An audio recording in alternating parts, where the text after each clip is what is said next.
hidup ini penuh dengan masalah. Dan kadang sesuatu yang begitu ideal, begitu indah, bisa patah dalam sekejap. Sesulit apapun keadaan itu, seberapa kamu merasa diri kamu hancur, Anda tetap berharga. Bagaimana saya mendapatkan pendapat atau masukan dari orang lain untuk kedepannya. Saya akan membangun lagi. Wow, saya akan membangun lagi. Saya suka kata kunci itu. Tepuk tangan dulu dong Mas Bobi. Ya.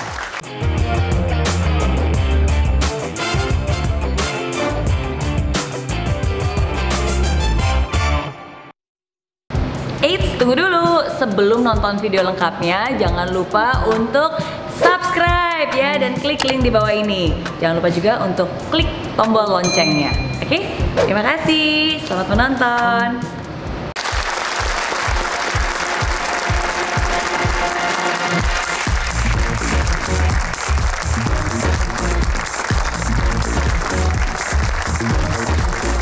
Selamat malam hadirin yang ada di studio maupun yang ada di rumah. Senang sekali saya Irgi bisa hadir di tengah-tengah Anda dalam acara I'm Possible.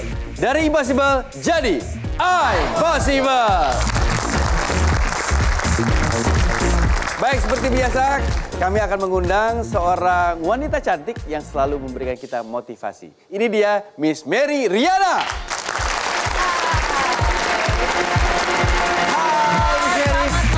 Selamat malam, Miss Mary. Apa kabar? Baik. Dan selamat malam pemirsa semua yang ada di studio dan juga di rumah. Senang sekali setiap minggu kami hadir bukan hanya memberikan inspirasi tapi juga solusi lewat tema-tema yang kami angkat setiap minggunya. Karena kami percaya tidak ada yang tidak mungkin dari impossible jadi I'm Possible. Baik, Miss Mary, Ya. setiap orang pasti memiliki permasalahan, tapi tidak Betul. setiap orang memiliki titik terendah dalam hidupnya. Ya. Nah, hal inilah yang menurut kita nanti akan kita bahas dan bagaimana menurut Miss Mary menghadapi titik terendah apabila kita berada di posisi seperti itu. Betul, itu sesuatu yang sangat manusiawi dan wajar. Ya. Hidup itu kan naik turun, kadang kita di atas, kadang kita Di bawah. Kadang kita di atas lagi, kadang kita di bawah lagi. Dan kadang kita berada di sebuah titik yang sangat rendah. Ya. Titik di mana kita merasa sendiri, tidak ada siapa-siapa dan tidak ada orang yang bisa membantu kita. Keterpurukan itu bisa terjadi dengan berbagai macam alasan. Kadang-kadang terpuruk karena usaha, terpuruk karena cita-cita yang hancur berantakan, terpuruk karena kondisi keuangan, juga terpuruk karena cinta. Bisa jadi ya, tapi itu semua bukan alasan untuk kita menyerah begitu saja. Makanya hari ini kita akan bahas apa sih yang harus kita lakukan ketika kita berada di titik terendah. Baik, Miss Mary. Oke. Nah, untuk itu Miss Mary, karena di sini kita juga ditemani oleh hadirin yang hadir di studio. Ya. Nah, mungkin kita bisa sharing nih sama teman-teman ada di sini. Mungkin dari penonton ada di studio ada yang mau berbagi cerita kepada kita Ya. semuanya mengenai titik terendah dalam hidupnya. Atau mungkin sedang mengalami sekarang Atau ya. mungkin sedang mengalami. Oke. Oke. Silakan yang ingin sharing boleh angkat tangannya. Silakan. Oke, baik. Oke. Iya, dengan Mas siapa? Nama saya Bobi. Bobby. Oke, Mas Oke. Bobby. Gimana Mas Bobby? Apa yang mau diceritakan, apa yang mau di-sharing kepada kita semuanya nih? Saya waktu itu punya agensi kreatif dan agensi kreatifnya ini juga ada merchandise juga gitu. Oke. Dan ketika awal kami berdiri, income yang kami dapat itu bagus. Iya. Dan di tengah-tengah perjalanan atau berkembangnya kami tuh langsung di titik terendah atau down. Hah, begitu mulai langsung di titik terendah? Enggak, kita naik dulu. Naik dulu. Dapat income yang bagus, berkembang yang bagus gitu, bisa menguasai pasar waktu itu. Oke. Nah, Tapi akhirnya lalu apa merugi yang gitu. terjadi? Iya. Ya, oke. Dan waktu itu setelah adanya startup baru, kami mungkin bisa kalah bersaing waktu itu. Kami kalah bersaing. Iya, dan kami menyikapinya kami udah nggak punya apa-apa waktu itu karena udah nggak ada yang bisa ngebantu. Akhirnya kami paksain untuk tutup. Sampai sekarang pun saya nggak bisa ngebayar mereka gitu. Sampai sekarang. Dan mereka pun memaklumi. Oke. Oh, dan mereka memaklumi Iya. ya? Oke. Nah, Mas Bobi, boleh nggak cerita sama kita semuanya pada saat Mas Bobi ada di kondisi seperti itu, apa yang dilakukan? Apakah jadinya stres? Apakah jadinya emosi? Iya. Orang stres macam-macam soalnya reaksinya. Sedikit stres ya, tapi terus memutar kepala, akhirnya nggak ketemu jalannya waktu itu. Memutar kepala kayak gimana? Iya, memutar Mas kepala Bobi? tuh kayaknya melintir. Memutar otak ya. kalau Headspin bener. kali ini. Mas Irgi dan juga penonton di rumah, ada banyak cara atau banyak hal yang dilakukan ketika orang itu berada di titik terendah. Ya. Nah, ada 5 hal yang biasanya mereka lakukan. Yang pertama itu namanya hibernasi. Nah, biasa kalau orang sedang sedih, merasa terpuruk, rasanya pengen tidur. Rasanya pengen tidur aja deh. Pengen tidur selama-lamanya, berharap begitu bangun masalahnya juga hilang. Sekarang pertanyaannya, begitu bangun masalahnya hilang nggak? Nggak. Enggak, yang ada lapar ya, karena nggak makan-makan, oke? Nah, boleh-boleh aja sebenarnya hibernasi, boleh-boleh aja tidur, karena dengan itu kita bisa lebih menenangkan hati dan pikiran kita. Kalau pikiran kita lebih tenang, kita akan lebih mudah mencari solusi. Tapi ingat, ada batasnya, jangan berlama-lama. Karena again, sekali lagi kalau tidur-tiduran aja terus-menerus, solusi juga nggak akan datang, masalah juga nggak akan hilang. Nah, itu yang pertama, hibernasi. Yang kedua, biasanya menyendiri.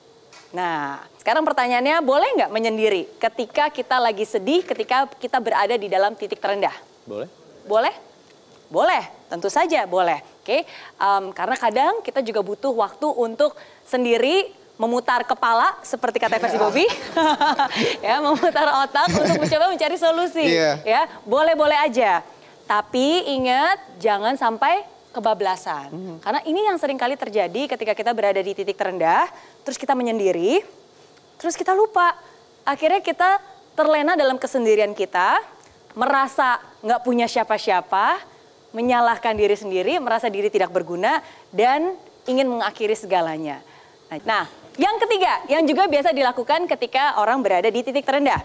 Jadi kalau dia nggak hibernasi, dia nggak menyendiri, yang ketiga itu biasanya dia mencari distraksi. Mencoba mengalihkan perhatiannya kepada hal-hal yang lain. Kayak aduh pusing nih mikirin hal ini, udah coba deh saya cari distraksi. Oke, mungkin saya coba lari untuk mengeluarkan tenaga, oke, mencoba berenang, mencoba olahraga, mencoba makan mungkin, pelarian, shopping, dan seterusnya. Itu yang ketiga. Yang keempat, curhat, cari teman untuk cerita. Cari teman untuk mengeluarkan unek-unek. Oke, dan yang kelima, nah yang kelima ini rada negatif ya, karena seringkali ketika kita berada di titik terendah, salah satu hal yang mungkin bisa dilakukan oleh orang lain adalah biasanya mereka jadi berontak. Mereka jadi berontak. Mereka berpikir, ya udah hidup saya udah hancur, sekalian aja hancur. Sekalian aja saya melakukan hal-hal yang pokoknya aneh-aneh deh. Ya, dan justru malah hancur berantakan. Jadi ada pelarian, rasa berontak, rasa rebel. Oke, nah ini biasanya 5 hal yang bisa dilakukan. Oke. Tapi hari ini kita belajar kalau dari Mas Bobi tadi yang sempat diceritakan adalah cari teman. Cari teman. Untuk curhat dan juga langsung cari solusi. Iya. Oke. Walaupun belum mendapat solusi dan akhirnya perusahaannya harus bangkrut, oke. Tapi apa yang akhirnya Mas Bobi lakukan selanjutnya? Ya bekerja sih. Freelance gitu. Oke. Mencoba mengumpulkan secara finansial dan bagaimana saya mendapatkan pendapat atau masukan dari orang lain untuk kedepannya. Saya akan membangun lagi. Wow, saya akan membangun lagi. Saya suka kata kunci itu. Tepuk tangan dulu dong Mas Bobi. Ya. Okay.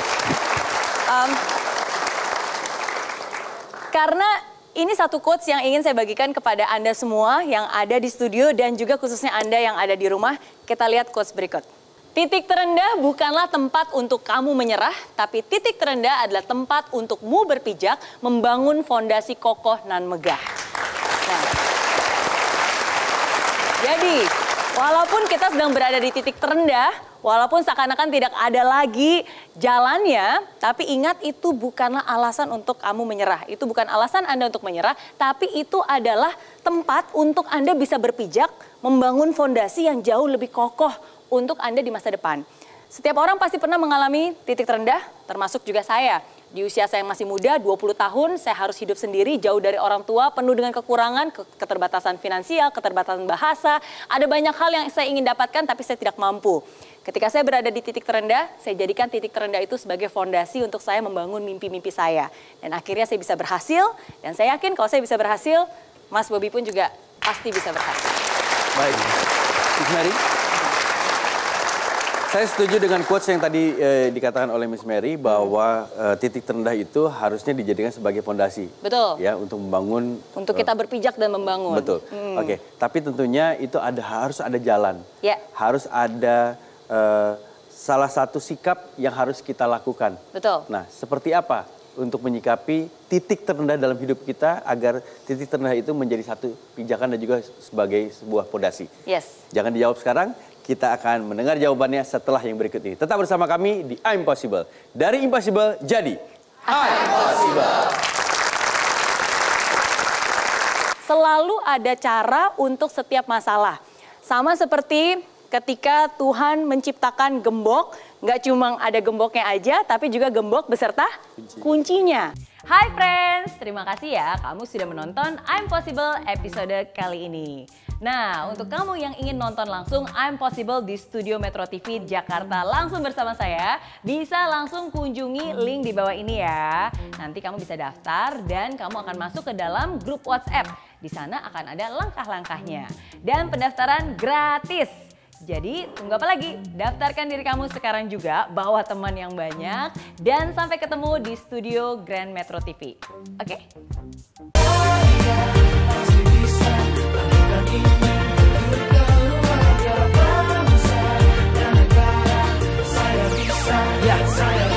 Laksana bumi tanpa hujan, hidup tanpa tujuan, kering dan mati tanpa hijaunya tumbuhan. Demikian kalau mimpi tak kunjung terjadi.